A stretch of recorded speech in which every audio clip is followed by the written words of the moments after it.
So yeah, hopefully today we're actually going to be able to do some things. So I hope everyone has their interface pulled up that we set up yesterday. So you've now got this interface and it's built, which means that you know, periodically, if you want to update this, let's say in a month from now, you might have to rebuild it because you know there's obviously updates happening to some of the software that go into that.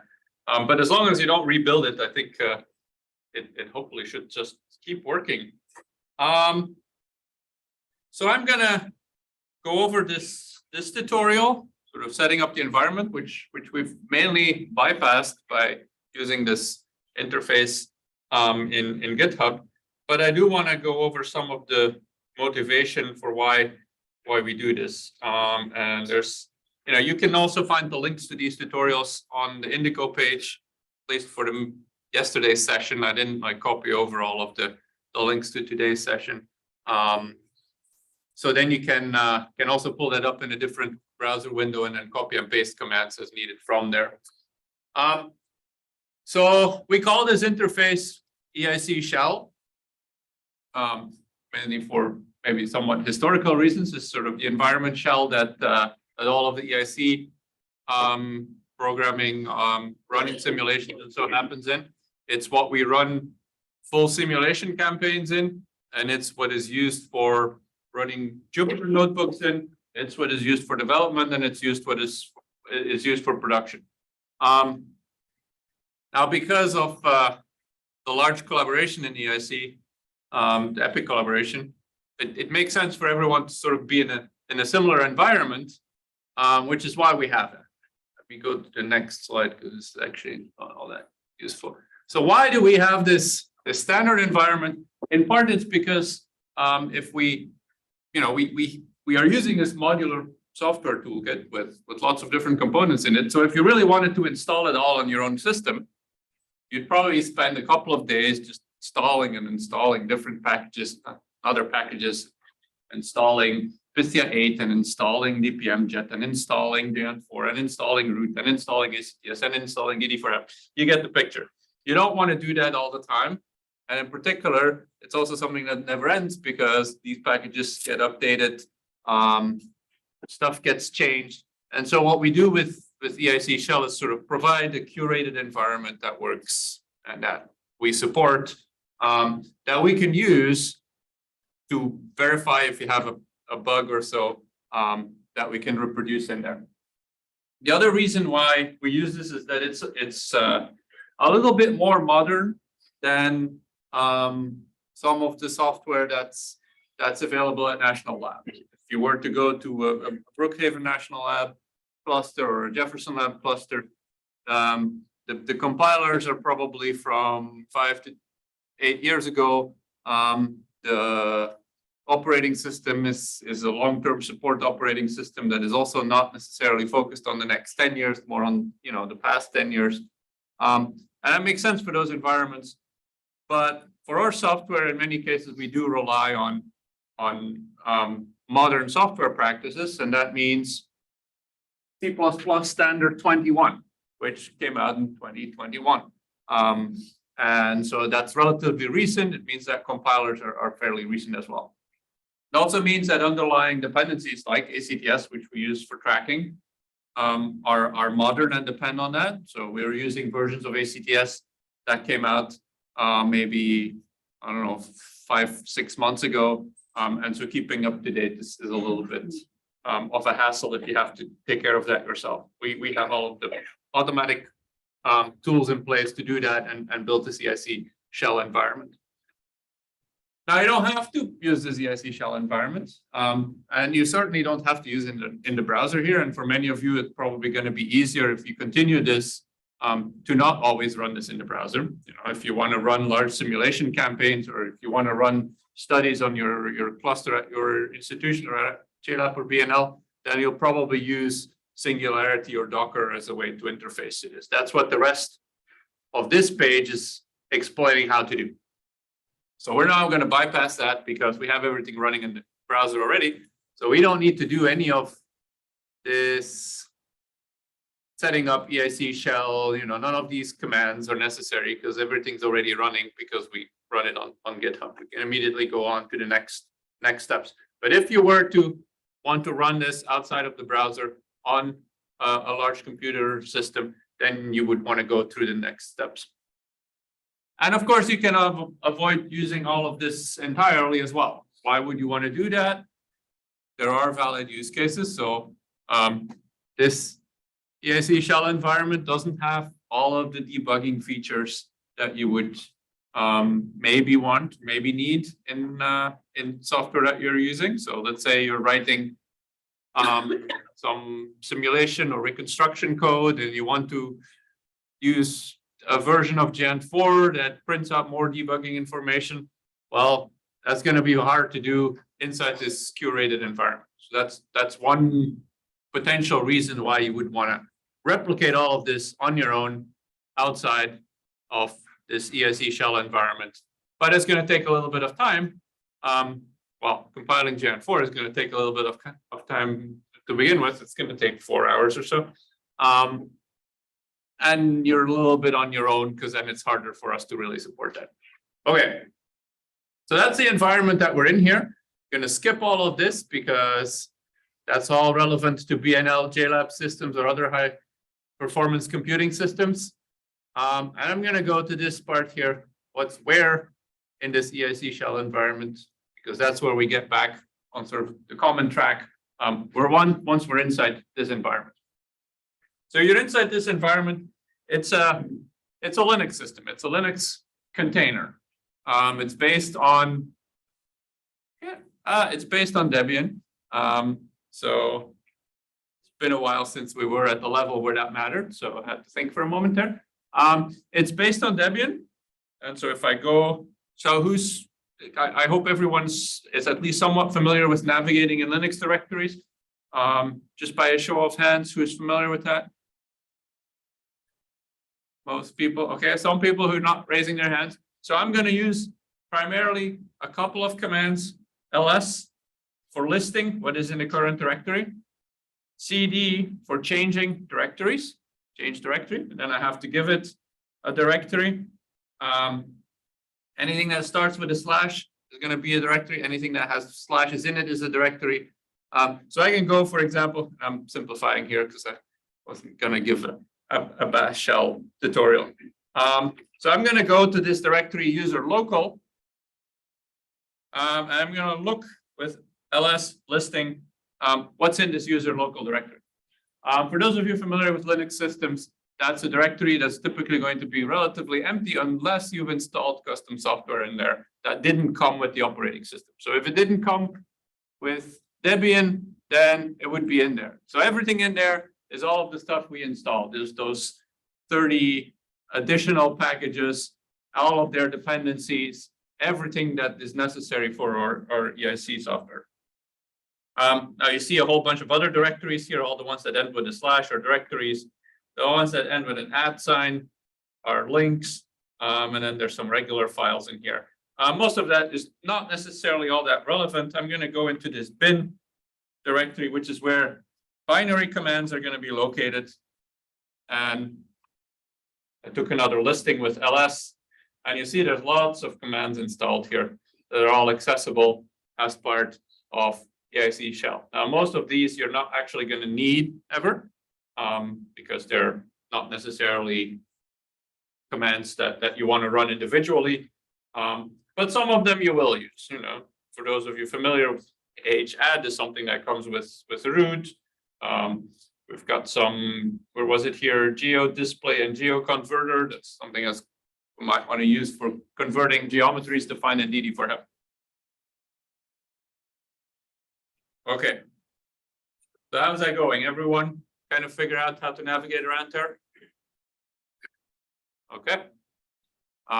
Sometimes when I do tutorials, I have red and green post-its. And I ask people to put a red or a green post-it on their computer screen, depending on whether they're following along and the speed is fine or whether it's going too fast. So unfortunately, I didn't bring any red and green post-its, so I don't know why I'm saying that because it clearly doesn't help here. So what you see in all of these directories, these are actually all They have an @ all of these files have an @ symbol at the end, so they're all links. And they're going to be links to a specific directory, opt software /opt software. So I'm going to change to that directory, cd/opt/software. I hope you can read the font in the back there. Is that okay? It's borderline, yeah. I put it as large as I could without having the formatting go completely wonky. So I'm going to try to make a point of reading all the commands anyway. So at least until the point where they're like 3 lines long. So in this opt software directory, that's where all the software is really installed. Actually, it's under this Linux Debian x86 64 v2. And then it's under GCC 12.2.0. And if I look at that, so there we have all of the software packages that are installed. I'm sort of outlining that here because you can use it to verify which versions are installed for software. There's also a command for that, though. You can type EIC info, and it's going to tell you for all of those packages which version it is, and it's essentially looking at the listing of that directory. So if I scroll through that, this is the kind of layout that otherwise gets all wonky if I increase the font size any much more. So for example, you'll see here xroot version 5.5.1 is installed. Xroot is something that we use to access files on remote servers, which we'll get to later. And we can go through here. There's a couple of other programs that might be relevant, like this one here. Root version 6.26.10 is installed. So this was the command EIC info. All of the versions that are installed here have a like a 7-character prefix, which is unique, not just for every version, but it's unique also for every version, including all of its dependencies, all of the patches. That version, if this changes, it means that something in the binaries changed. So that's what we use for sort of strong reproducibility. If you ran with a program that had exactly the same prefix, this hash key, then it means you ran with the same bits, the same bytes. It's gonna produce the exact same output, barring cosmic rays, flipping bits, and so on. Okay. So so let's see. So we've gone through this directory user local, gone through this directory of software. This is sort of just intended to give you an idea of how this environment works, and then we're actually going to start using it. There's another directory which is called spec environments that has a definition of all the packages. So if someone, like yesterday, we went through adding something to that in this file, which defines the geometry, defines the packages that are installed. Somehow this mouse doesn't always want to select. Anyway, I'm just going to not select it there, and I'm going to type everything out full.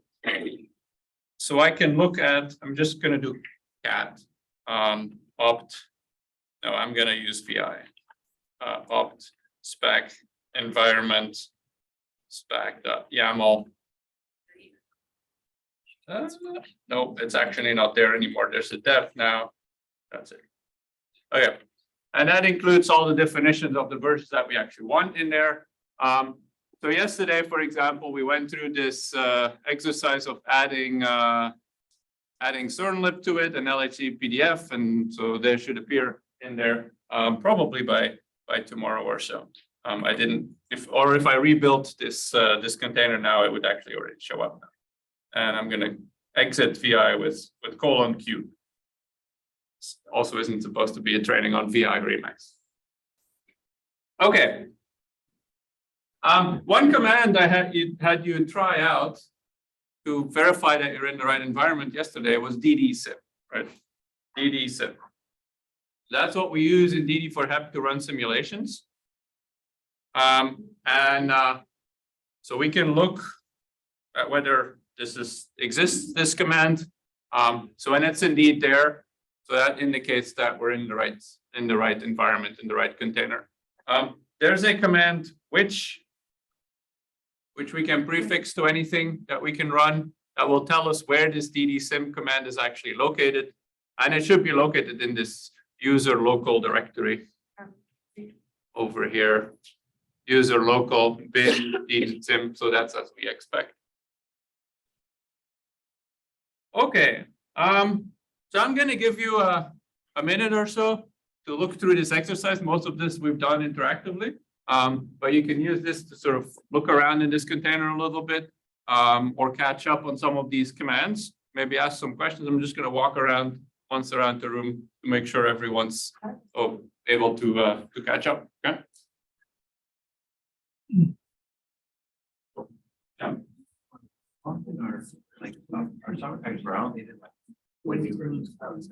So what you get by default is a nightly version, nightly build. So that's always following the most current development version. So sometimes stuff gets added overnight. Typically maybe once a week or so, new stuff gets added. But we also have stable versions. I just feel very similar though, essentially this DD7 here. Especially guys changed a lot of stuff.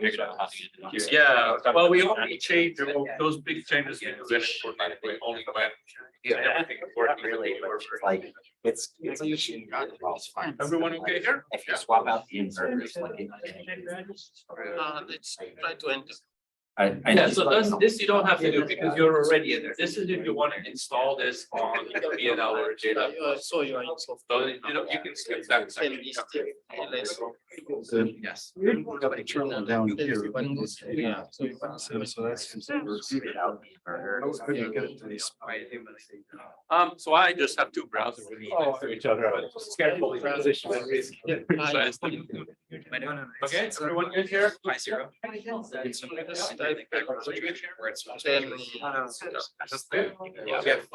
So you have Okay. Everyone here? see these change. Okay, good. Now we're in a browser here. So starting things that have graphical output is going to be a little bit more difficult. We're not going to need to do that. We're not going to need to do the difficult parts today. And we're going to avoid doing the difficult parts tomorrow by going through Jupyter. So that's going to be a convenience, and we don't need to do that. But that's one of the limitations that we're going to have to deal with. But frankly, we would have had to deal with it because half of you have Macs anyway, and then half of you have Linux system, and another half of Windows systems, and then there's X forwarding. So anyway, there's always stuff. Okay. Yes. VI, why did we get the error there? It's not a good way of exiting. When you exited VI, there shouldn't have been an error. You mean this error? So this is because I just ran ddsim without any arguments, and it's just saying, well, what do you want me to do, right? Why didn't you specify which geometry? Why didn't you specify how many events you want to simulate? Why didn't you specify which input file I should simulate? Because ddsim is just confused. If I did ddsim help and I tell it I only want help, then it does the same thing and it doesn't complain about it. So, okay. So all of this is this entire environment is built off of software and public repositories. So if you wanted to add something, you can actually go through and make changes to the repository, submit a pull request, and then it would get updated, and EIC shell would get modified and include things that that you might want. Now, of course, it's not as easy as it sounds, because there's so many people that depend on this being stable and working, so we don't actually update it based on all of these requests without having some good motivation for it. But sometimes there is good motivation. So just over the last week, we installed a new event generator in EIC shell. We installed CernLib, believe it or not, old, but it's still used. And we installed LHA PDF. So LHA PDF would also be available there. Okay. To be able to contribute that, you would have to be a member of the EIC organization, or that at least makes it easier. I'm not going to go through all of you getting added to the EIC organization on GitHub, but everyone who is working on EIC is everyone who's a member of the EIC user group is able to get an EIC organization account through GitHub. So that allows you. What does it actually allow you? It allows you to, well, all of our software packages are anyway public, so everyone who's not a member can also do it, can also see them. But it allows you to join teams to then have also write access directly to the repositories. So anyone who's in need of any of that access should feel free to ask us or obtain the access to that. I'm also not going to have you all submit an issue or a pull request to any of the EIC repositories. This is just there again for the, let's say, a third of you who might actually at some point need to do that, just for future reference. So if you notice something that doesn't work in either the CIC shell environment, in the simulation, any of the geometry that doesn't work, then submitting an issue on GitHub is the first step there. The second step being fixing the issue or someone else fixing the issue. Okay. Oh, right. I didn't actually fill out this text. So inside this EIC shell, so this relates a little bit more to the interface that you have there. And I'm gonna let's see, maximize this somehow. Probably here. Yeah. I'm gonna give these other parts of the interface back here. There we go. So this is probably how it looks like for most of you. You've got the text previewer here, and you've got a directory tree on this side with some files in it, right? So what will happen is in this interface, in code spaces, you can store up to 15 gigabytes of files in this environment. You can stop this code space, you can start it later again. Files are still going to be there. They're not going to be part of this repository, but the files are going to be, the files from the repository that we started from are always going to be there. So what this means is that you'll be able to run some simulations in here. The files are going to stay there. They're going to be there tomorrow. They're going to be there the day after. And we'll be able to continue working with them. So we're going to work in this environment, and those files are going to be available to you. Now, as you saw, I just hide that by clicking on these icons here, and I maximize the terminal window because that's the main thing we're going to be using. And then I somehow have to get this back to be non-maximized. Okay, there we go. So that's how my interface kind of relates to your interface. The main thing is that those files are going to be there. You can store up to 15 gigabytes there. And the other thing I should say is that you can run for up to 120 hours a month on this, which should be enough for the rest of the tutorial, unless someone manages to switch this over to, I guess, 32 processor cores, which of course would go through your allocation a little bit faster. Okay, so that's the interface. So now let's go to the next step, which is begin. There we go.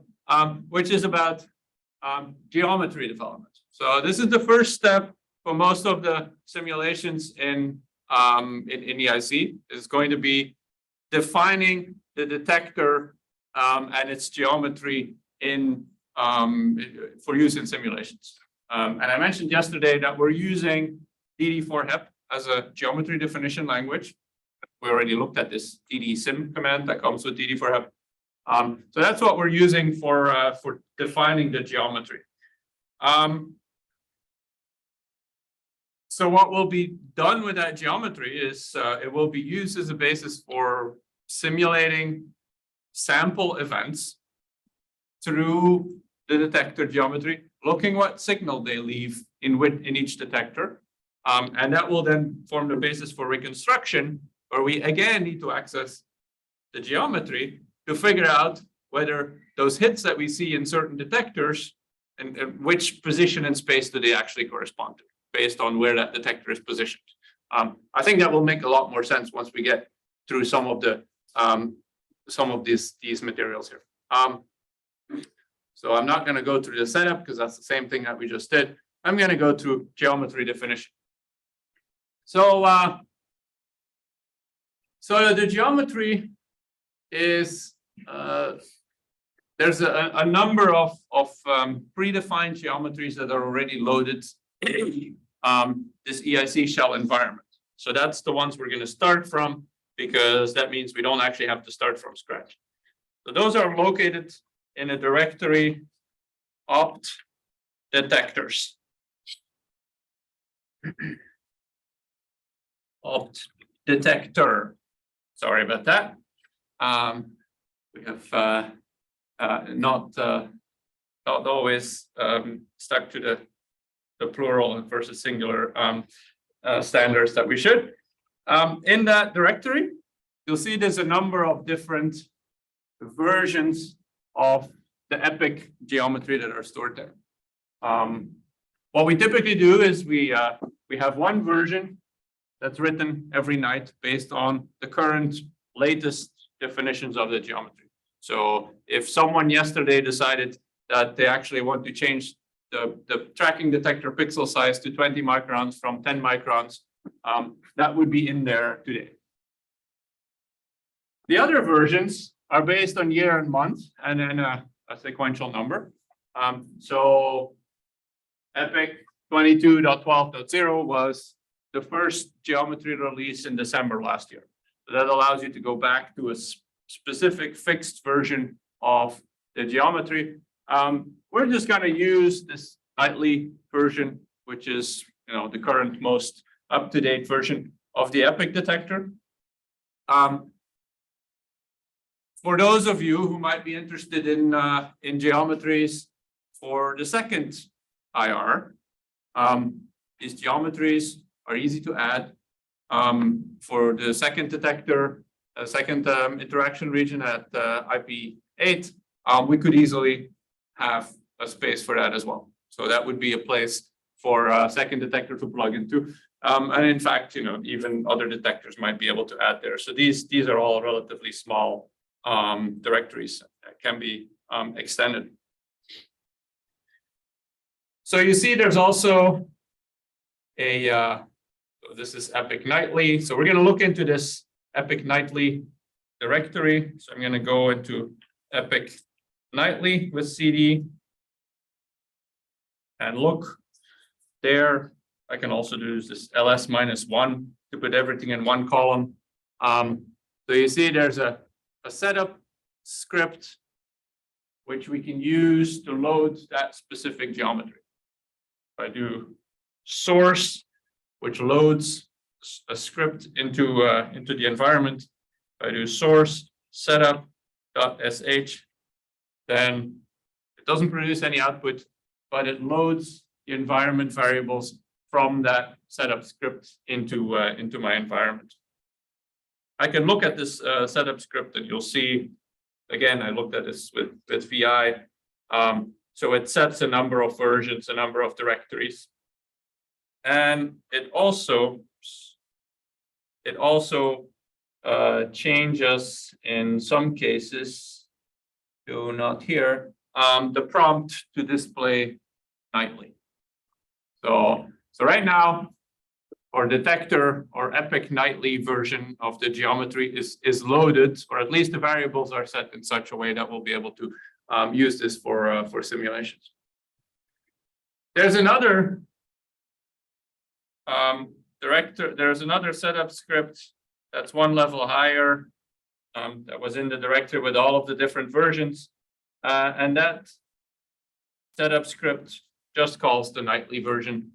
So what most people use when loading geometry is just something like this, using source, this setup script that's just picking the nightly version. But if you want to be specific about it, a one detector version, either nightly or one of these numbered versions, then you can specifically load that version. Okay. So at this point, both this command and that command should be the same because the default here is to load the nightly version of the geometry, essentially what's the most up to date as of last night.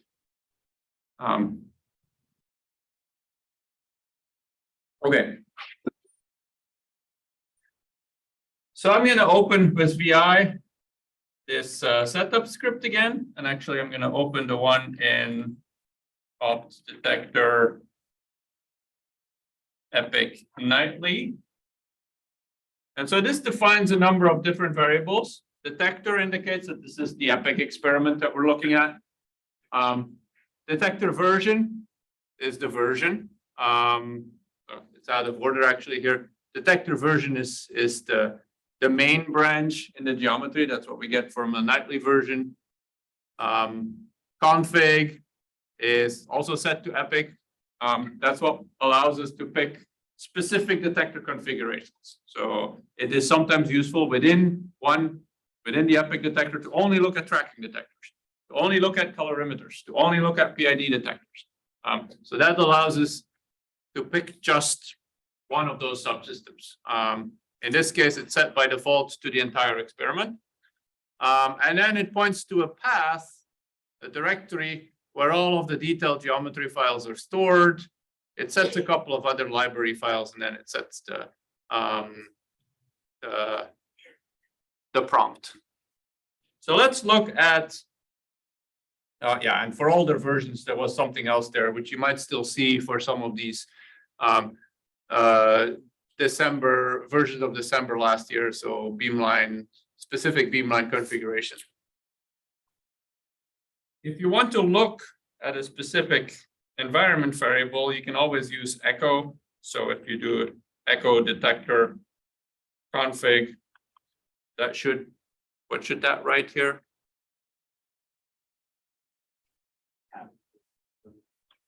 So this is config, not detector path. Epic, yes. Someone said epic. This is going to print epic, yes. So that's the configuration that we're using, so that we're using the whole epic detector. So so I want you to go through this exercise now, again, to sort of allow everyone to catch up and to have a little exercise. Just load one of the other geometries, one of those version geometries, and see which of the environment variables are different. When you load with the source setup script in a different version.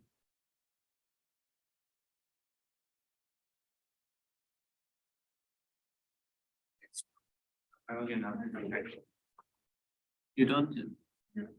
Did you run source that setup script? When you get this. I've entered the command VI. And Okay, there we go. I got it. Right. So you're in PI is a little bit frustrating sometimes. So press escape. Now, no colon and then Q. Colon and two dots. Yep. Oh, colon Q and then exclamation point. Yes. You just type it in or Yeah, you just type colon Q and Doesn't let me write. colon Q a lowercase q. here. like this? Yep. Be different. Okay. Good. Thank you. Yep. Same here. So just colon.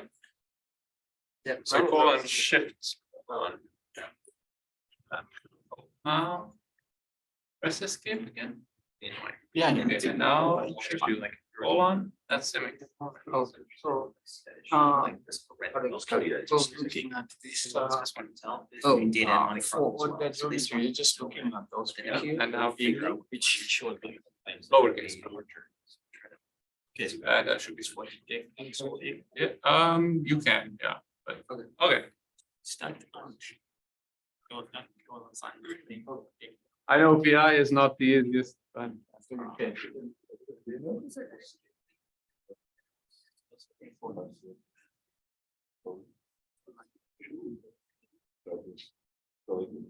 Oh yeah, I don't know how to turn that off. Yeah, you don't know. You see that like bare bones. Yeah. I know. Makes me so mad because I didn't know even how to thanks for that.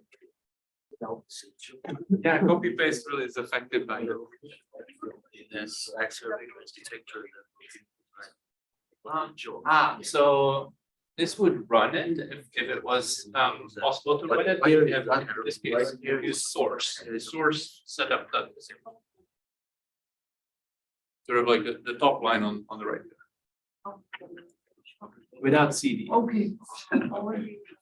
You know, the branches are.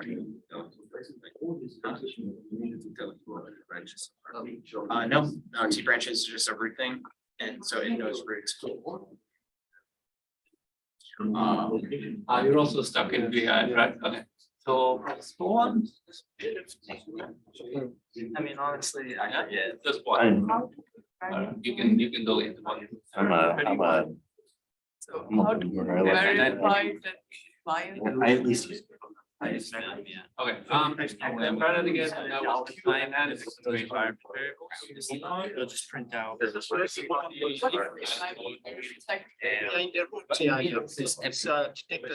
so that's the Otherwise, detector. So try typing, You type that, but then do underscore. And then. Yes, do that, and that's underscore. Yeah, but shift. Yeah, all capital. Okay, Okay, so that says main, right? So now if you do, If you go to another unload. right, if you go to another version, so if you do this. If you same do this, but comment, with Right, Epic but- alternative geometry. Yes, or I would do one of the older versions like Okay. 23.05. so for those of you who are interested in learning more about sort of navigation in the shell, I'm gonna point to this in all of the setups here for these different tutorials. There's links to Unix shell training, which is helpful in that case. So if you want to learn more about how to navigate in the Unix shell, this is going to be useful there to go through that. Same thing, by the way, while we're here and you want to learn more about interaction with Git, there's this basic Git training. These are trainings offered, virtual trainings, online, in the same format, by the way. They're offered by Software Carpentry, and every couple of months we offer those as well on Zoom through the HEP Software Foundation. So also be on the lookout for announcements for that too. Usually the EIC user group mailing lists and other large collaboration mailing lists. Okay. So one of the things that you could have done here in terms of loading a different geometry would be source, opt, detector, and then epic, let's see, 23.06.1, I think exists. Well, let's go with 0. 1 is not there yet. And then setup.sh. So this will now have loaded the detector version 23.06.0, which is the detector version as it was in the beginning of June, just last week.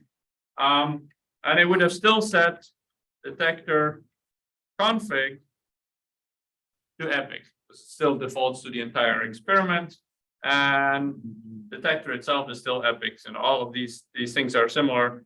And then the detector path is in a different directory here. So let's go into that detector path and look at the files that are stored there. Ooh, this really gets messed up in so we're going to go, actually, I'm going to first make sure, and I encourage you to do the same here, to make sure that we all end up in this epic nightly version. Just make sure that you run source with just the default setup script, so that we don't have any confusion about which geometry we're looking at later on. So I'm going to go to this detector path. Detector path. So the nice thing about this environment variables is I now don't have to worry about all those path names. They're just an environment variable. And we keep using these environment variables throughout, like detector path, detector config.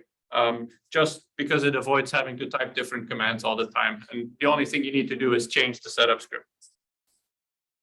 So I'm now in this detector path location, which has all kinds of different XML files. That's really what the definition of the geometry is stored in. I can look at, well, epic.xml, this is going to be the entire experiment, or I could look at a definition that just has the vertex detectors, just the tracking detectors, just the PID systems, only the LFHCal, the hadronic colorimeter in the forward direction. Or I can look at beamlines, IP6 beamlines. I can look at Bryce Canyon and Arches, two code-named geometries. So I'm just going to look at epic.xml. And again, maybe, does this work? No, I didn't think so. So I'm going to use VI again to look at epic.xml. So in case you ever get stuck in VI, escape, and then colon, lowercase q, an exclamation point is going to get you out of there typically. Can we just use the more command? You can use more. Very good. Thank you. Yes, we're going to use more or less. Thank you. That actually works very well. Yes, yes. Great. Now, to get out of more, you still need to use Q, but you only need to use Q, and you can't make any changes, so that actually works. So this XML file defines the geometry that we use in our simulations. And oh, right, I am gonna use less rather than more, because less allows me to scroll down one line at a time. So, and we're going to scroll through this here. If you're familiar with XML, it's like HTML, but it can be used for other types of information as well. In this case, you'll see references to included files. So it allows for a nested structure of files where we don't have to have everything in the same top level file. We can include things that are GDML files. Some of you may be familiar with GDML as a geometry definition file format. So we can include that in here. It allows us to set other things that are relevant to simulation, such as limits. One of the things that every simulation has to do is at some point decide whether it will continue tracking particles. Usually that's when the particle reaches a certain level, a certain minimum energy. And so we can define that for our geometry. Or if a particle travels too far, we might also want to stop tracking it. If it's 500 meters away from the experiment, it's unlikely that we'll come back and hit one of the detectors. So that all gets defined here. And then when we get further down in this file, it actually includes individual files for each of the detector systems. Solenoid, magnet system, the actual magnetic field, so that we can include the magnetic field without necessarily including the entire material for the solenoid. All of the different tracking detectors, the different particle identification detectors. We've got different colorimeters.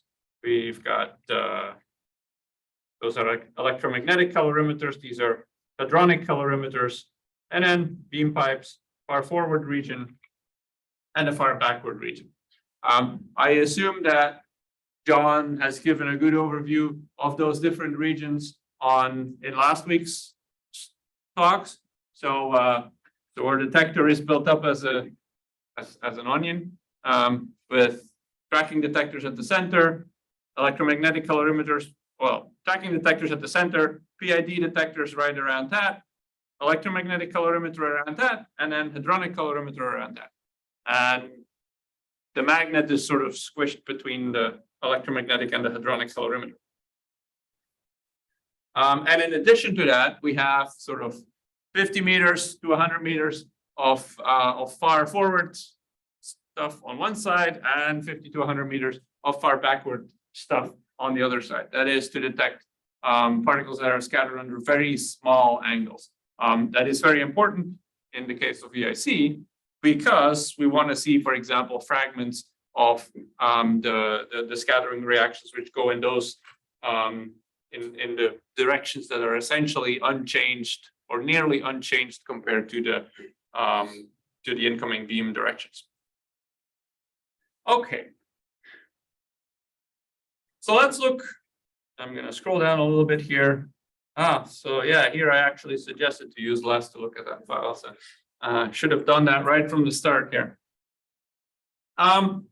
So we can do that from anywhere. That's why these environment variables are useful. So we could have used detector path, detector config .xml, and we would have had the same file, right? So we could have just copy and pasted this line, and that would have worked there as well. So let's look at one of those files that are included, and I just kind of randomly picked here the vertex barrel detector.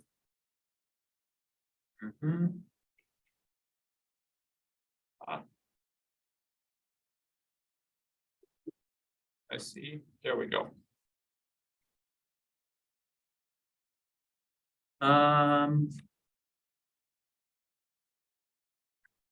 There's a typo in that name. It should be tracking instead of tracker. Sorry about that. If you wanted to copy that, it's this name rather than this name. Okay, we can understand.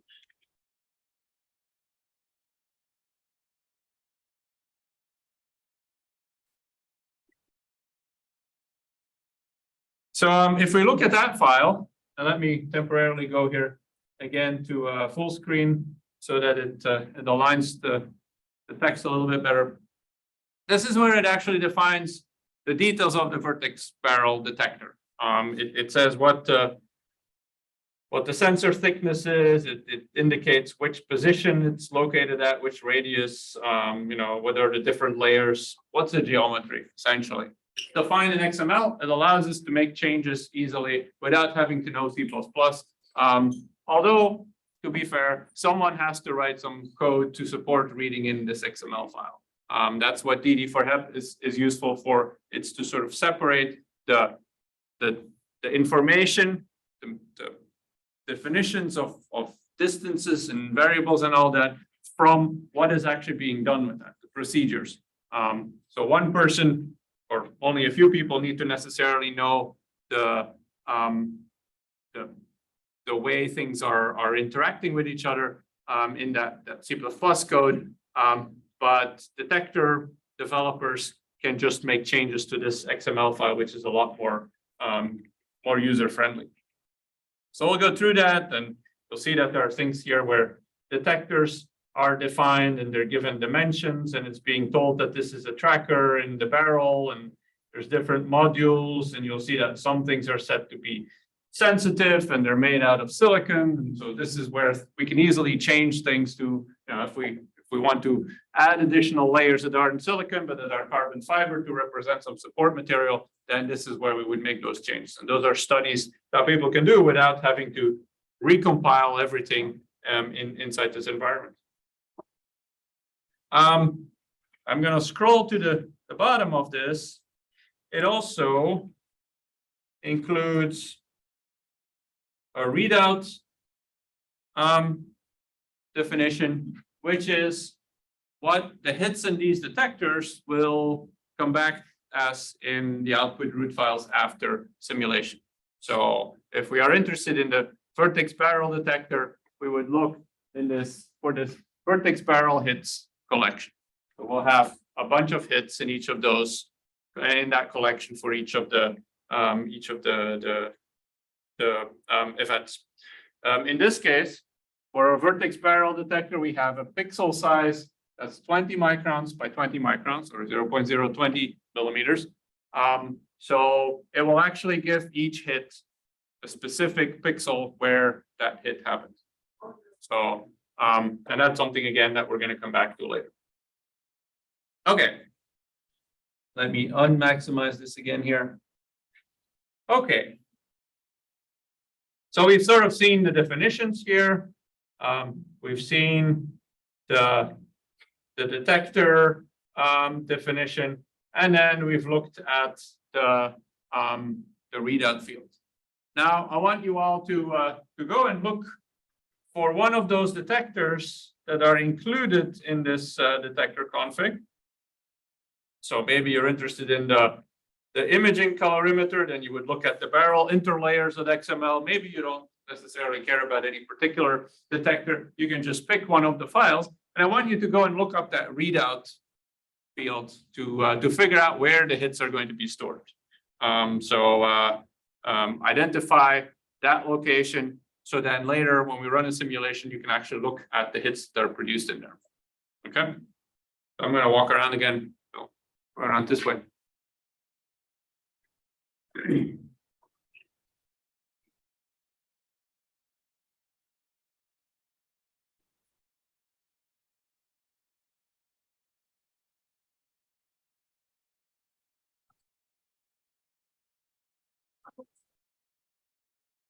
I'm looking at the discussions.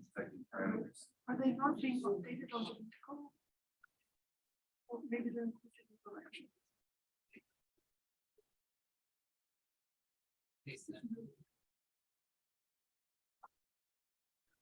Maybe there's just a few pages. I'm looking at the correction.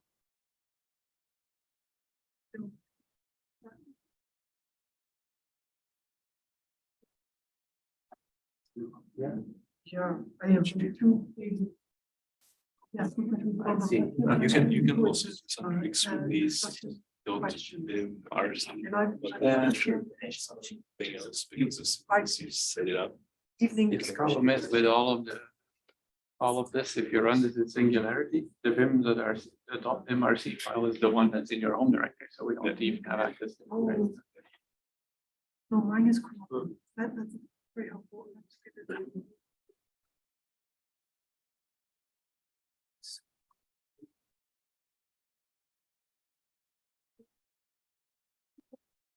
Yeah, I think there was.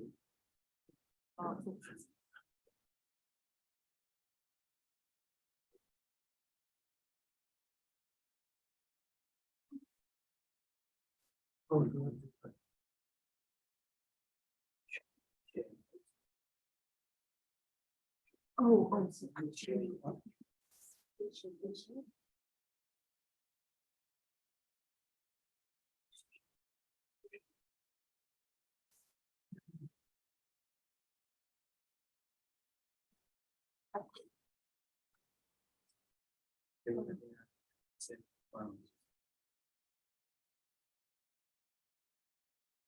Then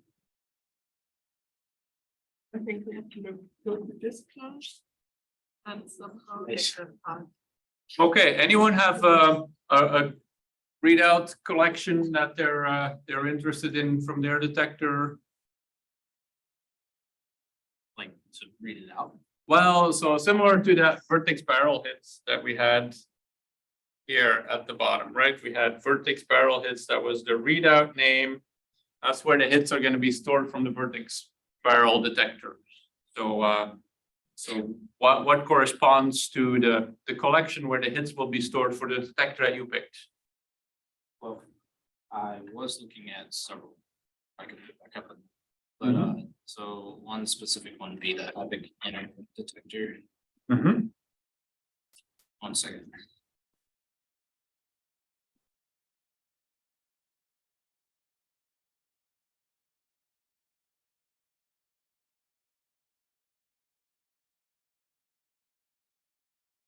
Inner detector is also one of those endpoint files that, or one of the entry point files that doesn't actually define a detector. It just includes other things. Do you have one? Dirt bar hits. Oh, dirt bar hits, yeah. So that will include all of the hits in the dirt bars. Actually, it will include the hits in the detector active plane that's at the end of one of the dirt bars. So, dirt bars are long, light bounces around until it reaches the end, and it will create hits there. Yep. And the barrel time of flight. Barrel time of flight, yeah. That will be in barrel time of flight hits, I think. Yes. Yep. Yeah. And you had one? Yeah, the PF rich hits. PF rich hits, yeah. Again, that's the proximity focusing rich. So that's going to be in the backward region. Also going to be optical photon generated hits. So keep the name of that readout collection in mind, because we will come back to that and I'll have you plot something, positions of those hits for example. I do have a comment. Yeah. So what you put in your kind of code section, head tracker, and mine is tracker. Right, it should be tracking. Yes, I know, there's a typo here. This should be tracking instead of tracker. So this is actually an interesting, as an aside, one of the problems that we haven't really figured out a solution to as a field in all of our tutorials and all that is that it's really hard to catch when there's typos in there in commands, because you can't just say run everything here, because there's so many things that you actually wouldn't be able to run. And so unfortunately, we can't develop automatic tests for those kind of things that we wish we could have. Same thing with CMS, Bell 2. I know they're also working on Atlas is also working on trying to figure out those things for their tutorials. Okay, good. So that's the definition of the geometry. I'm not going to go through the C++ code that really interprets that XML file, because that's frankly not necessarily all that generically useful. What is probably more useful is viewing the geometry, both for the entire detector and then also for subsets of the detector. So there is a command, dd web display, that we can use for that. And in this case, you'll see it exports, or we give it the option ---- export, which will write a root file that has the entire geometry. Now, as it happens, web display without the export is just going to open a web browser to show the geometry, which generally is not something we want. But in this case, because we're already in a web browser and running through a web-based platform, actually works just fine. So we're not going to give it that export option just yet. We're just going to run detector path or detector web display, and then we're going to specify detector path and detector config.xml. So it's going to try to open a web browser, and this is where, after a few seconds, okay, oh, there it is. So there should be a pop-up that says, hey, I noticed you opened the web browser, you opened a TCP port. You want me to open that in the browser? And now we're just going to click and open in the browser. So this is the part that's usually a lot more complicated when you actually do that at a BNL or a JLab system, because typically you can't open things that connect to the web directly. So, and this is similar to how Jupyter Hub will work, or Jupyter Lab, Jupyter will work later. So to draw anything in this interface, it doesn't automatically draw it. We're going to have to right click on this world volume and then select draw, and then you can pick either default or any of the options here, all, and wireframe if you want wireframe. I'm just going to go with default. And that's going to draw the detector. It's like working on it here. So you can see something is going on. And there we have the geometry as it is living in the container inside the EIC shell environment. Now, some of you might wonder, well, that doesn't look anything like what I know the EIC detector to look like. And I would say, yes, you're right. Because of graphics restrictions, when you run this in the browser, it doesn't show all volume elements, which is somewhat frustrating. So what I'm going to do is we're just going to go back here. I'm going to interrupt this. I'm going to pick a specific subset of detectors. I'm going to do epic. What was an example? So PF rich only. PF rich is actually boring. Sorry, no, nothing against the PF rich, it's just not much to see there. M rich only. So now it's gonna display the M rich detector. I'm gonna have to refresh this page. What's the equivalent of F5 here? Okay, there we go. And I can look at the M-rich detector. So this allows us to look at specific detector components directly in the browser and verify that they indeed look the way we think they're supposed to look. We can zoom into them. There's ways in which we can turn things on and off. You know, we can look at individual components here. See, we can make things into wireframe to look at what's inside of that. So just to give you an idea, these M-rich detectors, which we're not going to actually use, but they do make for a nice picture here, are little rich detectors where there's a little bit of aerogel here. There's an expansion volume, and then there's a lens that focuses the light from the rings of Cherenkov light onto a pixel array. And so the interaction region is somewhere here, and all the particles are coming out this direction, and these boxes are all focused to the interaction region. Okay. Now looking at individual subsystems is a little bit annoying. So we're going to go back to, we're not going to go back here. Let's do now.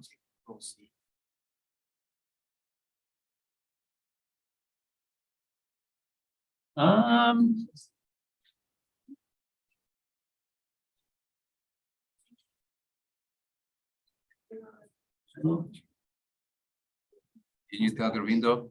Yeah, where's the other? How do I get to another window here? I'm not a Mac user. Did I close it?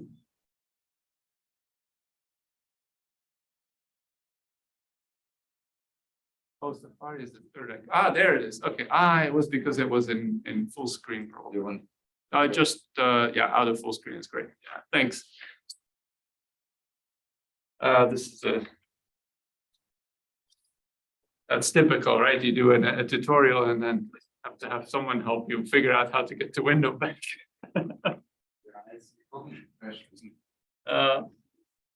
So I'm going to export the entire Epic geometry. I'm going to use detector config again. And what .xml. And so this will now create a file, a root file in the directory that I'm in, actually here, detector geometry.root. Actually, I'm gonna remove that director, that file from there, and instead I'm gonna go to my home directory. Now I'm gonna go to workspaces EIC shell. Why do I go to workspaces EIC shell? Because that's actually the directory that's shown here. So if I store a file there, I'll easily have access to it. I can just download it.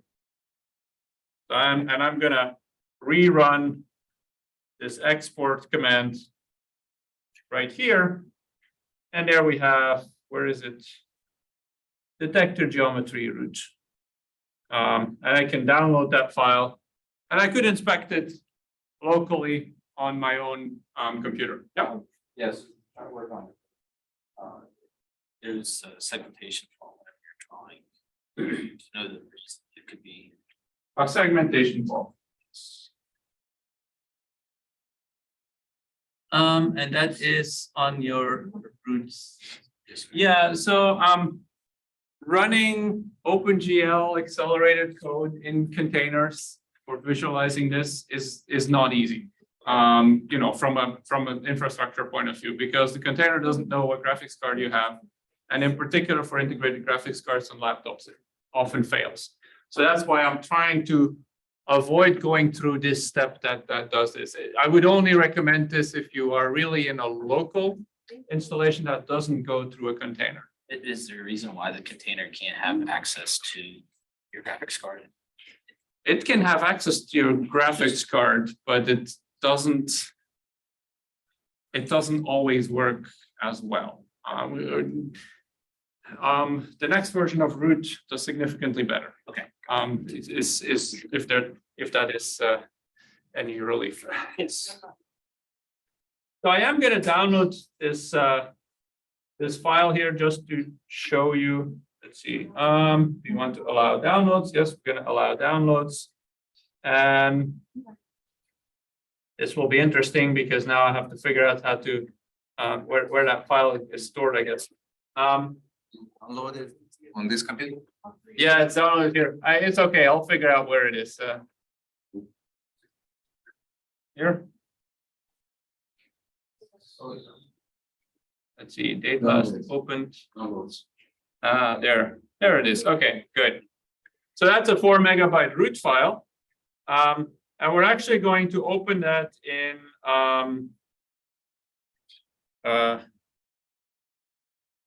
root.cern/js. And we're going to go to the latest version of that interface that you might also be familiar with, which is just a JavaScript-based interface for root. I'm going to find that file here and import this into that interface. And I can draw that again there as well. Really, this is doing not much different than DD Web Display. But one of the things that allows us to do now is it should give me the entire hierarchy of all of the detectors. So now I can actually go through and say, I want to see only, let's see, what are we going to look at here? Only the HCal end cap barrel,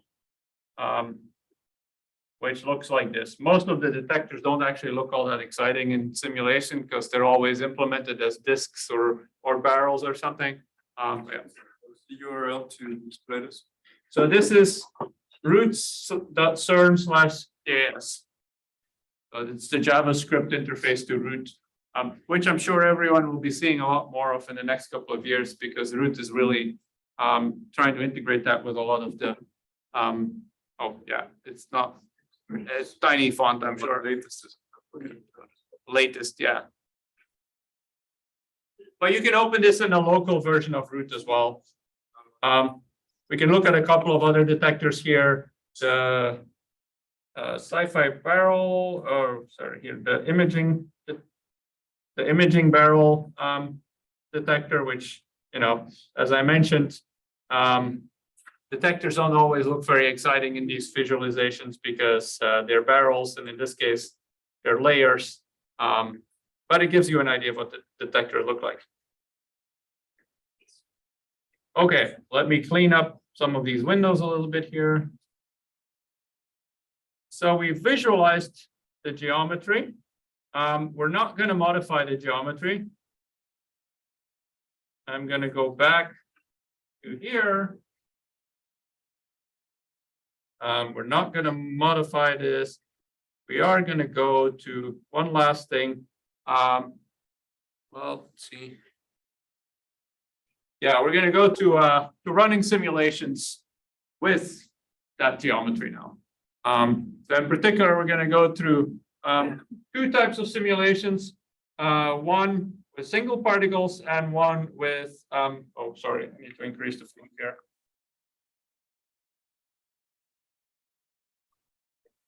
One with single particles, and then one set of simulations with DIS events. Single particles is what we would use for detector studies because you control exactly which kind of particle goes into which detector, and you know you only have one particle or two particles, or you know exactly what's going on. And then of course physics simulations with DIS events. That's when we're really interested in the physics studies, not just in the detector performance studies. So before we get started on that, everyone's still with me? Okay, good. So single particle studies. So we're going to go back to DD Sim, which is going to be our interface to running these simulations. We already ran DDSim and it spit out a whole bunch of options. And then DDSim minus help was the more elegant way to getting it to spit out these options, although it doesn't necessarily print in a very elegant way. Let me go to maximum screen size here. So you see the options are ordered in blocks, you know, some that affect the output, some that affect the randomness, some that affect the particle gun, which is what we use for, or what we'll use here for single particle simulations. And then there's other things, particle tracking, fields, actions, and so on and so on and so on. There's even guinea pigs I've never used. I don't know what they are. And so on. So DD4HEP is a project, as I mentioned, that's community supported. That's not just developed for EIC. So there are things in there that are not relevant for EIC. There are things in there that we might never even need to use. But it's there because of other communities. So we can pass options to DDSim with on the command line. We can also create what is called a steering file, which is a Python file that we can then modify and then use to submit simulations. So we're going to use the steering file as a way to structure that a little bit. So I'm going to have you go through this exercise of looking through these options as we just did. Find the option that will help us specify the name of an output file. And then find the option dump steering files and use that to write out one of those files, one of those steering files, and save that as a file steering.py. It's going to be a Python file, so that's why we give it the py extension. And now we can start modifying that steering file.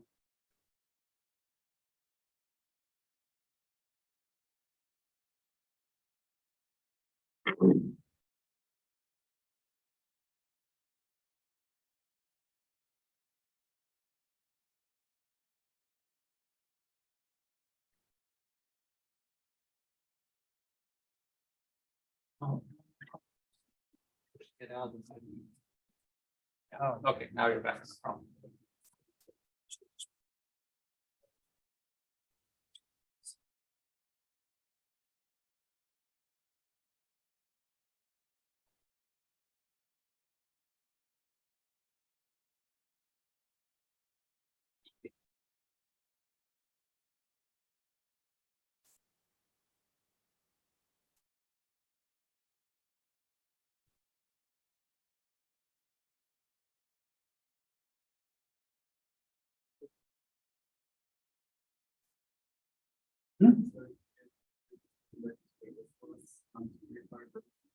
No, it should be we're in the right place. Oh, that's something, right? Yeah, I mean, it's doing something just general. I don't know why it says it in general. It seems like it should work. You have the right things. Sure. We can check if that happens for me too. Yeah. I get. Mhm. Thank you. You want to have it all? Yeah. Yeah. What part you got? What? This part. Yeah. So there may be a way more than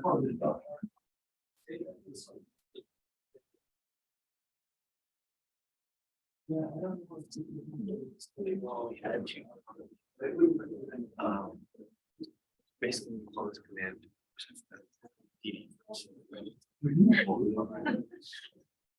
Yeah, I mean, it's a limitation of the browser interface. It's not a limitation of, it's not But now at least you can like select and enable and disable certain detect lines.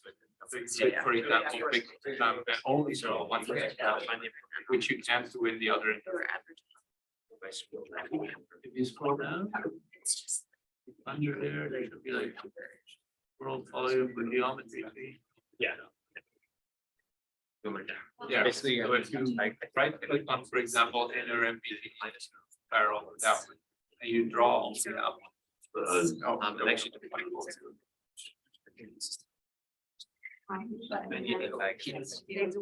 so that will save all the files. That will just save the output here, and it probably wouldn't even save the output with it. I think maybe I'll be the text file. Probably sweet.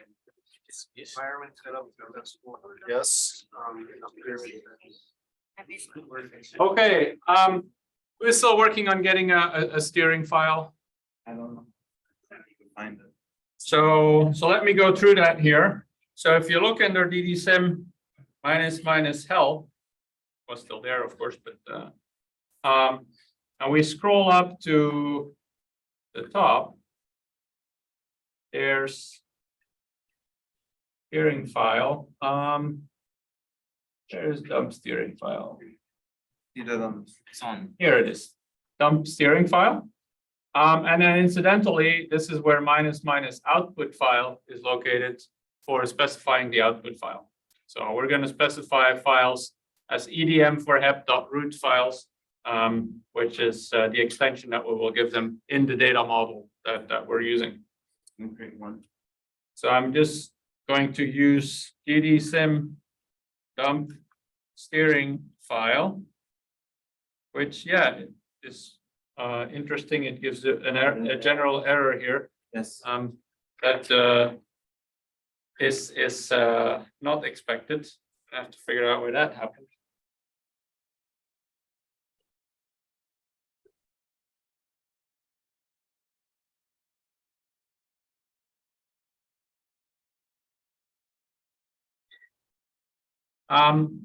So we can redirect the output from dump steering file to steering.py, and we will have now picked up this steering.py file. We can look with less at the steering file, and it has, everything, all of the options in it. They look a little bit differently because they're now specified as data members of a Python object sim, which is a DD4Hep simulation, and then it sets the values of the data members in that object. There are also some places where it provides some more information, because one of the things you'll appreciate is that specifying more complicated options on the command line might quickly become cumbersome. So things that involve lots of parentheses, or even there are some options that accept functions, Python functions. And so of course we can't specify Python functions on the command line. So that is something that only works through these steering files. So that's how we pass options to ddsim, either in the command line or through the steering file. Things that you want to keep the same, you probably would do through this steering file. Things that you change often, like input files and output files, you probably are going to do on the command line, so you can combine them. We've gone over the different blocks of options. Most of the defaults there are just fine, so we're not going to change those. And we've generated a steering file, which we now could use and run a simulation with. Now, this entire steering file that we had here is full of the default options. Since they're default options, we don't need to keep them around. Sometimes it's even better to not specify them, because when a default option changes, there's usually a good reason for it to change, namely that the new default is better. So what makes more sense is to create I think nano didn't work right. Yeah, is to create a minimal steering file and start from that. And just use the only necessary lines here. Paste. There we go. So I use VI here to insert that. If you open VI, press I, and then you get into insert mode, and you can type text or copy paste. We can keep both of them around. So we'll have a minimal.py and we'll have a steering.py. So, oops, there we go. And then to get out of the VI and write the file again, it's a little bit more cumbersome. The command is WQ. Actually, one thing you can also do here is create a new file in this text browser, and then edit it in. So you could do something like this, minimal.py. It's probably going to complain because that already exists. And then it will open a text editor here, and then you can copy paste from that text over there. That's probably the easier way of editing it.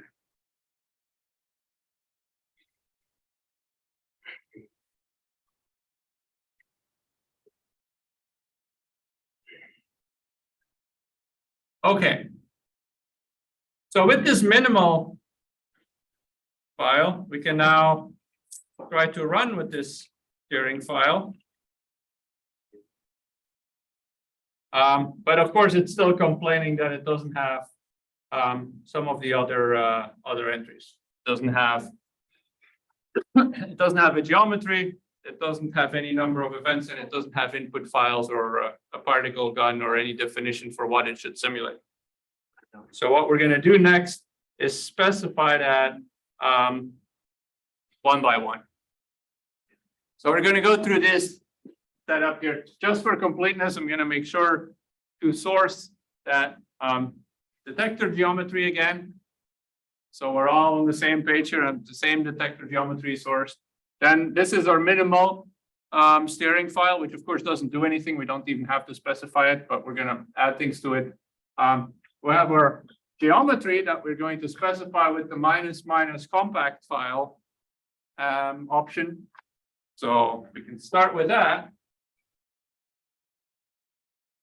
---- compact file, detector path, detector config.xml.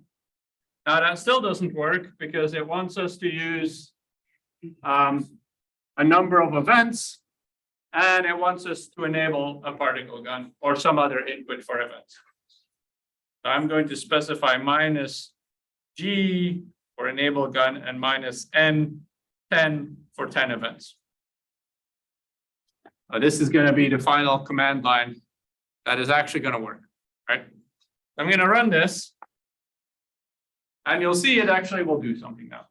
So it will, after a while here, it will load in all of the geometry, and it's processing it. It's loading Gen4, as you can see here. I'm out running the camera there.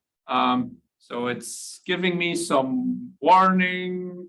It's warning me that it's going to run in single-threaded mode, which is probably fine. It's loading physics lists in Gen4, FDFP BERT, for those of you who are familiar with that. Some other parameters for physics models in Gen4. And then it's going to start simulating events, one at a time, 10 events. And it's probably going to take only like a fraction of a second for each event. There we go, we're done. Let me actually maximize the screen here again, so you can see the layout a bit better. So we've got, where does it start here? Initializing event 7. So that's event 7. This is event 8. Unfortunately, event 8 starts with event 1, but the events also get numbers. So that's why 6 is followed by 8. and 5 is followed by 7 and so on. It's a little bit confusing, the way some things are starting to from 1 and some things are starting from 0. But it goes through 10 events. It took about 2 seconds per event to simulate these particles. Now, what particles did we simulate? Well, we were looking at particle muon with a momentum of 0.7 GeV. This one had 0.77. This one had 6.68. This one had 3.7. So it's a momentum that's distributed uniformly between 0 and 10 GeV. What about the directions? Particle had the direction 0, 0, 1. 0, 0, 1, 0, 0, 1, 0, 0, 1, 0, 0, 1. So we've shot a lot of muons right down the beam pipe, which is probably why it didn't take very long to run, because it didn't actually hit anything. So we're going to want to specify some other things here to make sure we're not shooting just random or just muons down the beam pipe. We're going to specify some of the other options. Gun, and let me go back to these here. So I'm gonna go to the options about the particle gun. So we can specify energy, we can specify particle type, we can specify multiplicity, how many particles per event. So in this case, this was just 1 particle per event. The phi and the theta ranges, momentum ranges, directions, if we want a specific direction, or the distribution of directions, which is going to be defining the phi and theta, or it's going to be picked then from this phi and theta range. Yep. More than 1 particle per event. It just picks 2 random particles and puts them in 1 event. So let's say you do, we're actually going to do this. So let's do a multiplicity of 2. If we were to do a multiplicity with this muons, it's going to do 2 muons with each independently picked momentum between 0 and 10, and it's going to do them at the same time. Does it send them in the same direction, or does it? Well, in this case, it's going to send them in the same direction because they all went down 0, 0, 1 down the z direction. If we give it a minimum phi and maximum phi and a minimum theta and a maximum theta, it will independently pick them both to be within that region of phase space. So for example, one thing I'm going to go over here is this distribution. So we can, for the theta distribution, pick a number of different distributions. We can do uniform angular picking. That means that it's just as likely to have let's say we have a range from 3 degrees to 50 degrees. It's just as likely to be between 3 and 4 degrees as it is between 49 and 50 degrees. Is that realistic, you think? Is anyone worried about that kind of uniform data distribution? You're nodding, you're worried about it. Yes, okay, what are your worries? Oh, I don't know exactly at electron ion collisions, but usually there's some relation, at least with the polar angle on outgoing particles are produced. Right. Yeah, there certainly is going to be an angular dependence in how particles are produced.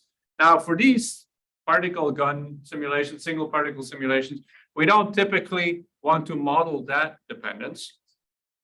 But what we do want to do is, if we think that something should be uniform, then typically we think, well, that means that there's going to be a uniform density of particles arriving at our detector. Now, the 1 degree between 3 degrees and 4 degrees is a lot smaller if you think about that as a little band around the 2 pi phi circumference than the 1 degree wide band at theta of 49 to 50 degrees. That's also going around, but it's going around a lot more widely. So if we use uniform throwing in theta, then actually we overpopulate sort of the small angle distribution, the forward direction. So that's why we often use this cosine theta distribution, which suppresses the small angle. And increases the density at the large angles. So we're actually going to use that cosine theta distribution here. Just something that is useful for detector studies. If we are really intending to distribute particles uniformly along the entire 4 pi unit sphere. So now we're getting into the region where the command lines are growing. So we're going to go back to this previous command line, but we're going to specify an angular range from 3 degrees with theta min 3 times degrees to theta max of 45 degrees. And we want a distribution that is cosine theta distributed. We want a minimum momentum. Just while we're at it, we might as well add momentum ranges from 1 GeV to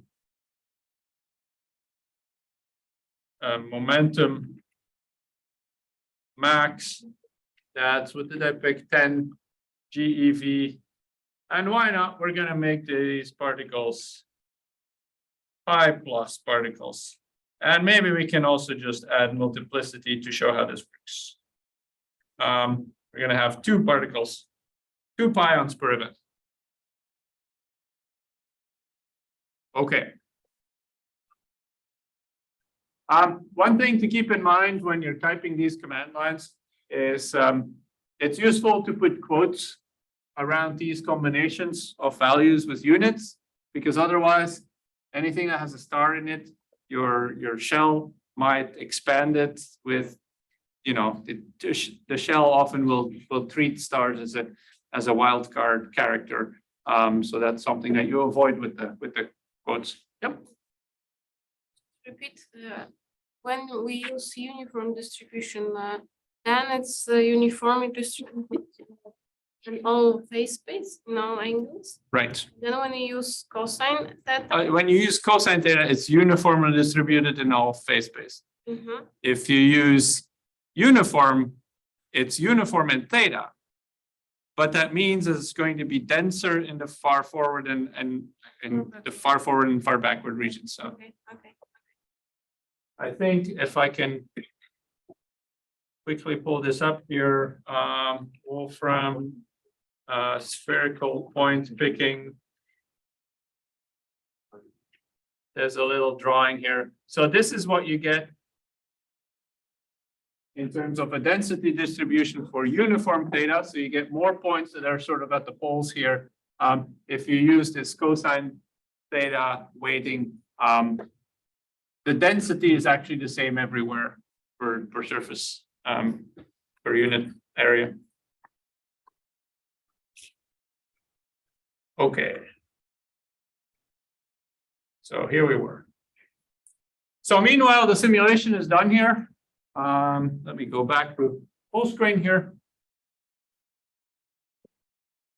So now, you know, event 8, we've got 2 pions here. They've got independently picked momentum. They've got independent directions, which are specified here. Because we're in a fairly forward direction, the z component is going to be relatively large. You know, the cosine of theta is going to be between cosine theta of 3 degrees and cosine theta of 45 degrees.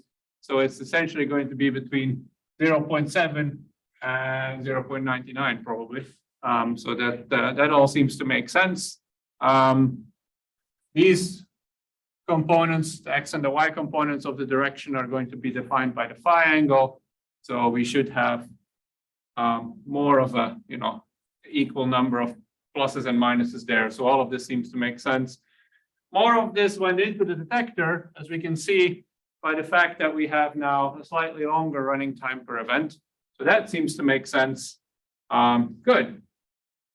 We also can see here that it actually pions with particle data group code 211, which is the code that we use for pions. If I were to do this now with electrons, what do you think will happen to the running time? Is it going to go slower? Is it going to go faster? Faster? Because it's lighter? Anyone else have other expectations?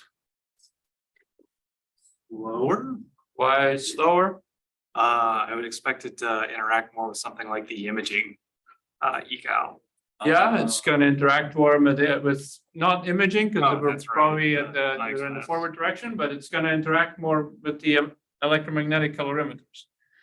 So let's see whether that works out. These are not, I don't suggest you use this kind of approach for timing your simulations and writing benchmarks. There's a lot more that goes into benchmarks. But I hope this actually is going to work. It should be a little bit slower because of the calorimetry. So typically what happens with pions is they don't leave as much of a shower signal in the calorimeters, but electromagnetic particles like electrons or photons leave much more of a signal in the electromagnetic calorimeters. So we'll see. I actually don't think that necessarily this is going to be statistically significant, but well, maybe it's a little bit slower. Usually this works out, so okay.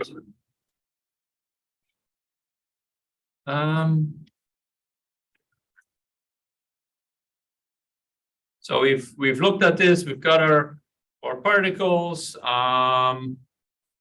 So another exercise. So now we're going to take this and make it a little bit, change it up a little bit. So I'm going to ask you to simulate just 10 events in the negative end cap. So that's the other direction. Verify that it actually looks right in the output that you get. Use an angular distribution that's again cosine theta, and use electrons with a multiplicity of 2. Essentially we've already changed to electrons with a multiplicity of 2, so only thing you need to change is going to be the angular distribution. And then take all of the options, instead of specifying them on the command line, add them to this minimal steering file, or even add them to a new steering file that you call EE for 2 electrons, 1 GeV to 10 GeV, end cap negative .py, and run that simulation with that steering file. And then verify that this is correct in the output that is printed to the screen, not the output file.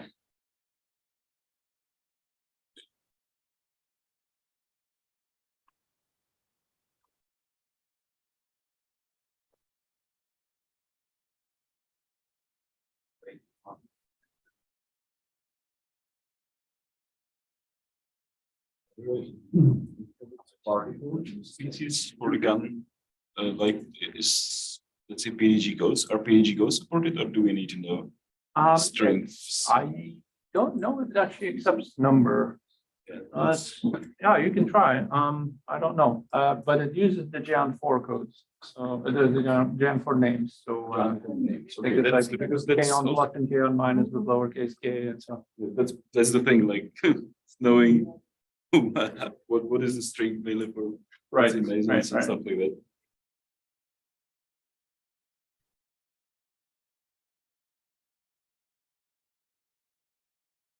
I have a question, Walter. So where does the source file store when you source the /org/detector?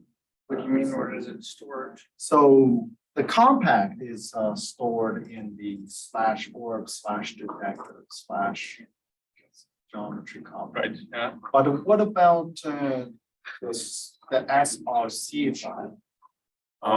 Those are not even indexed. They're Oh, it's okay. been compiled. You just compile and Yeah. I see.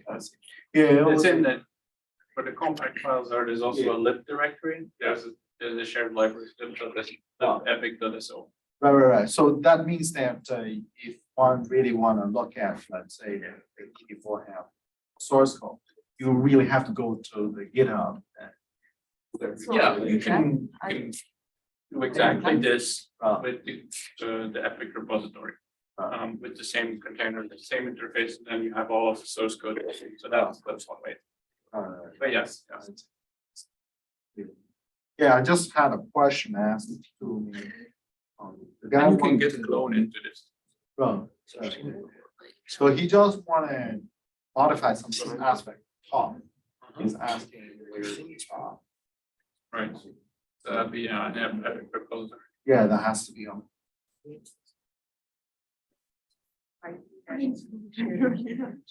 Yes.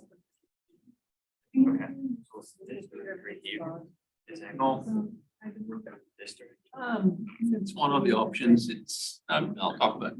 Yeah. So.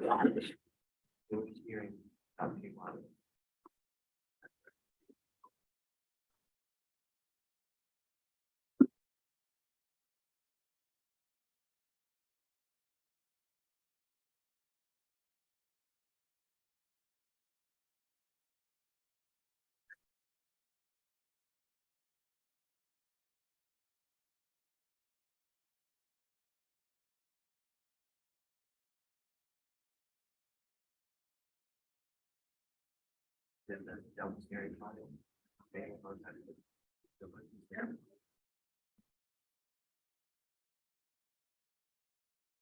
I've had it there. I got it there.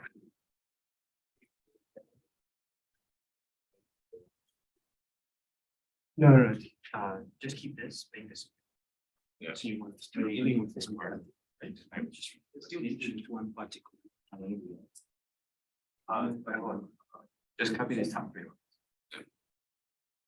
Because I kind of like behind it, but it. Oh, you're, yeah. But now you're just gonna add in.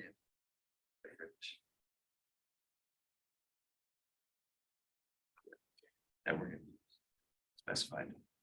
The.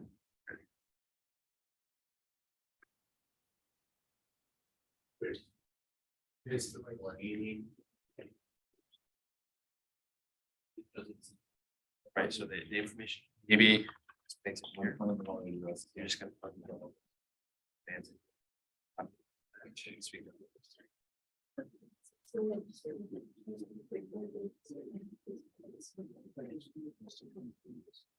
Yeah, well, whatever's described.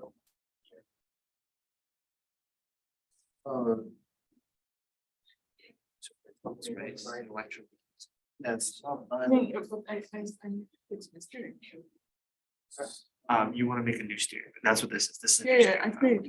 Yeah, okay, so now you're adding grids to this. Yeah. Right, so I just copy paste right there. So I know I want. this to- copy this. I go in here. That's all the options I should add. Right, so I just copied it.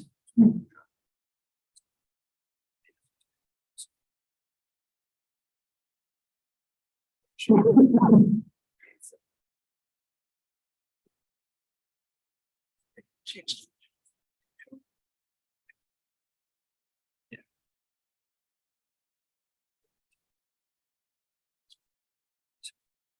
Oh. Yeah. Only to do number of events. Maybe I have using this distribution. Should be somewhere. No. Okay, here's number of events. Where is this? Oh, internet already. Yeah, he has some web. Turn to root file. Okay. Got closer. So look at the output on the screen, not the output file yet.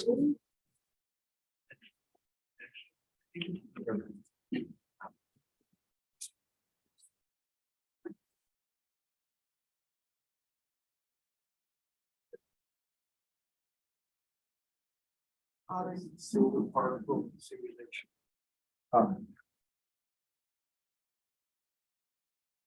Okay.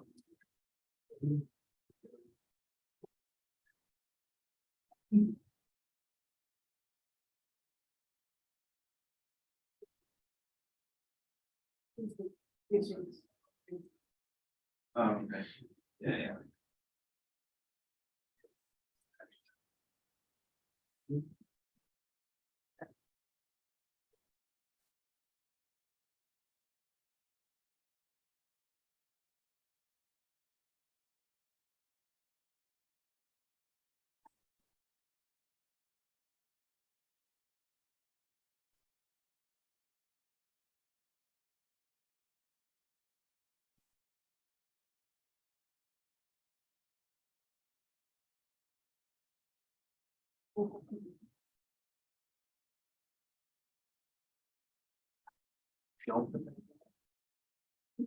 No, I would keep that out there. I'll comment on what is useful to put in the steering file.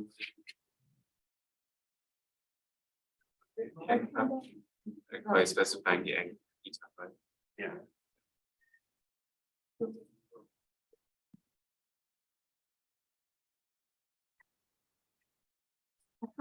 Automation. Guns. Yeah, no, I just thought of angles. So sim is not just this Python object, and that's why you have to prefix that. You didn't have to Right, specify. it's the Python object, yeah. Otherwise, the names don't change and the arguments and. Otherwise, it don't change, no. So I would go from 135 to 170. So, I've got an example here of how you might do this. Let's see if I can increase the font size of this. Do I want to enable dictation? No.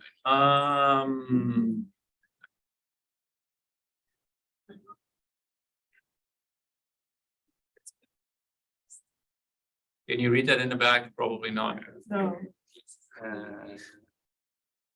First text editor, where is it?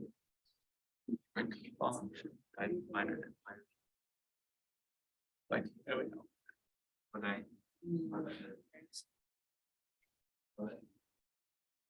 Ah, that looks better. So there's a number of things you might want to add to the steering file, and there's other things that you might not want to add to the steering file. So the thing to add to the steering file is what you want to keep for reproducibility. So you want it to be the edges of ranges, distribution, the multiplicity, particle types. But it doesn't necessarily make sense to add things like the number of events there, the output file name, because you'll have the output file name.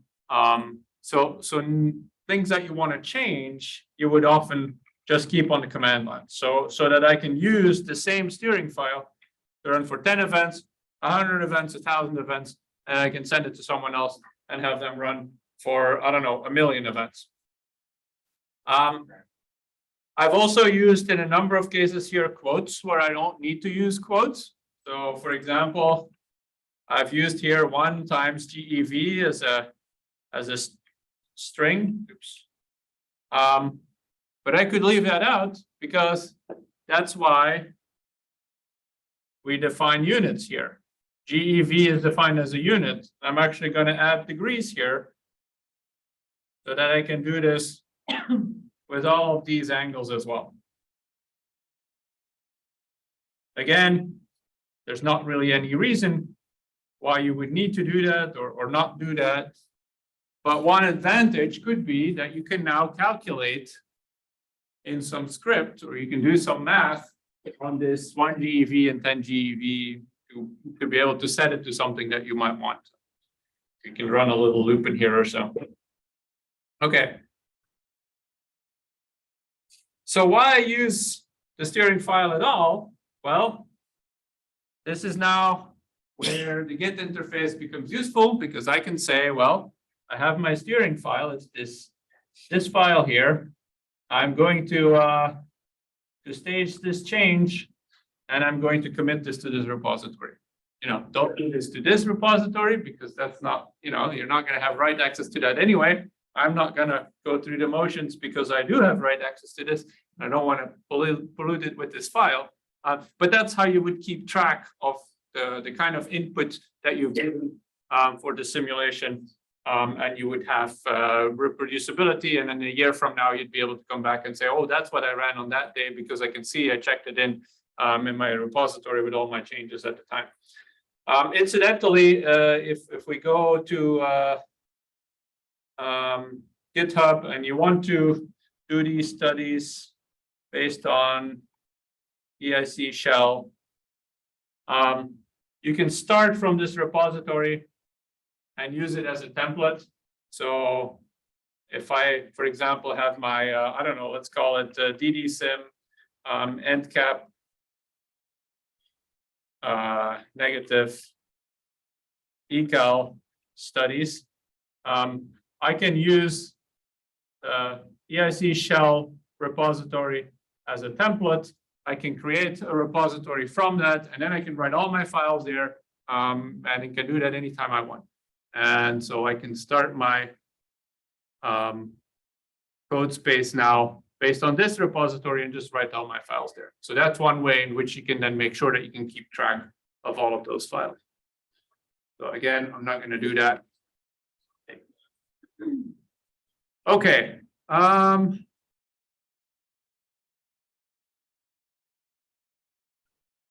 So we've run this first single particle simulation. We've run our let's see, did it scroll back up? Oh, that's what happened here, right? Yeah, okay. This is what we did, yes. Output files. So now we're going to talk about the output files that are created when we do all of this. Some of you may have looked into that already and may have seen that, there we go, that if we run these simulations, that it creates an output file, dummy output.slcio. We don't use slcio as a file format in EIC, but that's the default output file that it uses. So we're going to have to specify that explicitly with minus output file. And I'm going to give this output file here the same name as my steering file. I'm going to give it, the number of events is 10 to the first. So I'm going to use 1E1. But you can, of course, also just say 10. Oops. And then EDM for hep.root. The extension EDM for hep.root is important because that's how it decides to use the file format that we use in EIC. So I'm going to run the simulation again, and now it's actually going to write to a file that we can understand in this event data model for EIC, or high energy physics, but that we use in EIC. Let's give it some time to run. And I encourage you to go through this while you're doing this as well.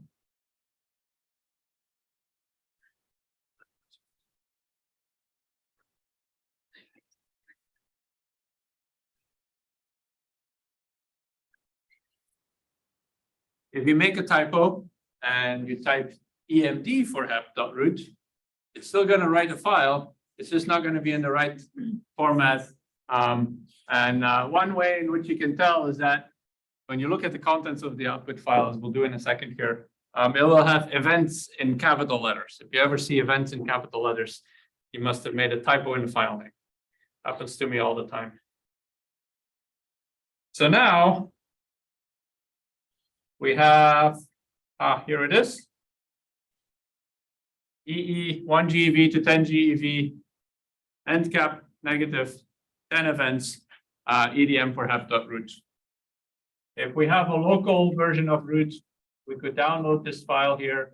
Unfortunately, it doesn't open in GitHub. But we can open it in root, either here on the command line. We can use root, where is it here? EE 1 GeV end cap, 10 EDM for hep dot bridge. And we can use .ls to look at what's inside that file, and you'll see there's trees with events in there. Now this is as far as we're going to go with plotting things in root, because as soon as I try to draw something here, it's not going to work because we're in a browser and it doesn't work here. Instead, what we're going to do is we're going to download that file again and go back to root.cern/js and upload it there. So root.cern/js. You want to have the shortcut. And then upload that file. Upload. And then we have the same structure. All right, this also doesn't zoom in, does it? Zoom in. Oh, no, it does.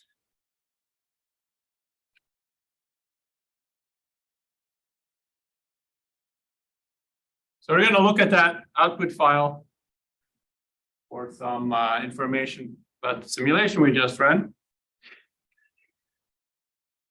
And we're going to start with this events tree.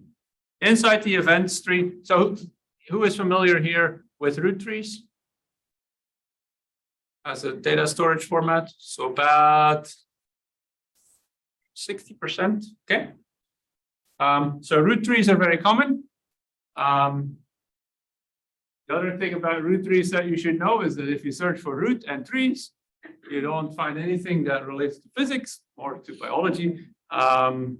Doesn't help that things are called leaves, and the botanical terminology is strong in root, but it is what we use for all of our data storage essentially. So it's a very useful format to get familiar with. And this CERN, this root CERN JavaScript interface allows us to have a quick look at things. So we're going to look at two trees here. We're going to look at this MC particles collection, which is the first one that you see here. That's the events we threw into the detector. That's the truth. That's what we started the simulation with. I'm going to double click on this. And you can see there's a number of different fields that open up. And let's look at the size.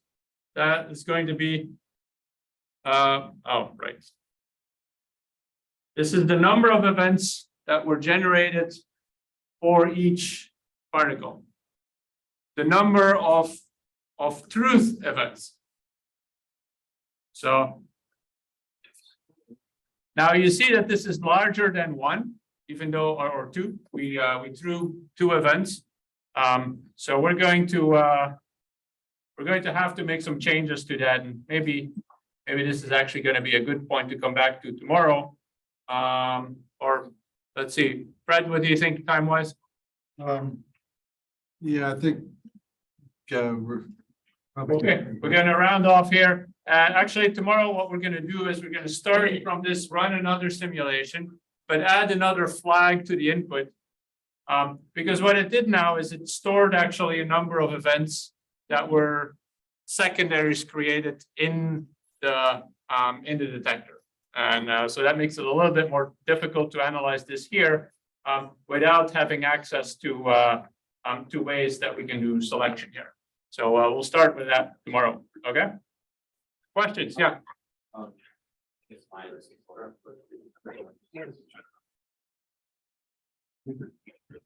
So it goes back to not being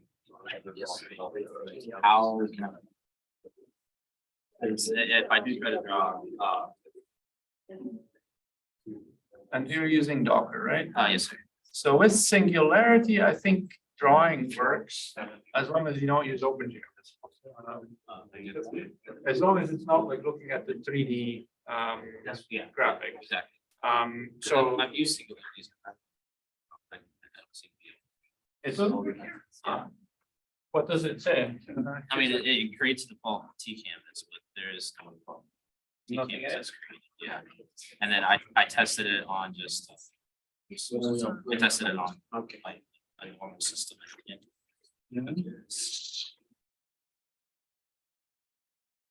Yeah, it's strange. It should show, and I use this all the time. Yeah. From inside Singularity. So you're using, this is root now, or Yes, this sir. is Docker now, or? Yes, sir, Docker. Okay. I've not tried it from Docker. I know from Singularity, it does show the two canvas. Okay, so I guess the question is, I thought Singularity and Docker were basically the same. Singularity is less strict. Less strict. So it allows more interaction with the host system, which is exactly what showing Windows is. Okay, so. Is that what you're doing now? Instead of. Great. I think so. Yeah. If you have any questions. So it's gonna have written it in the directory After where you yourself, ran the yeah. simulation. Thanks. So is it under test?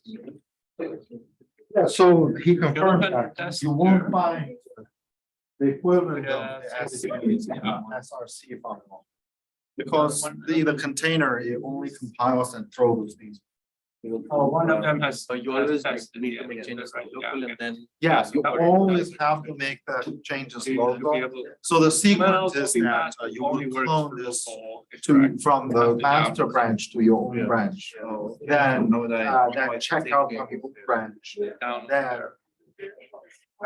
Then make changes, push it back, then. It's encouraged. Yeah, that's otherwise.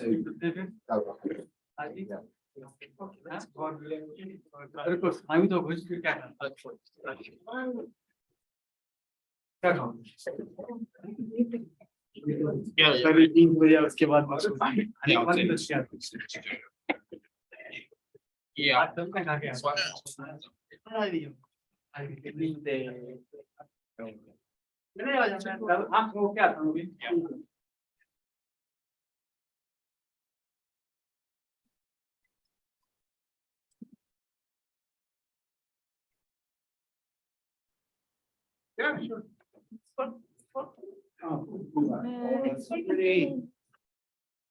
Oh, is it? Yeah. Okay, yeah. From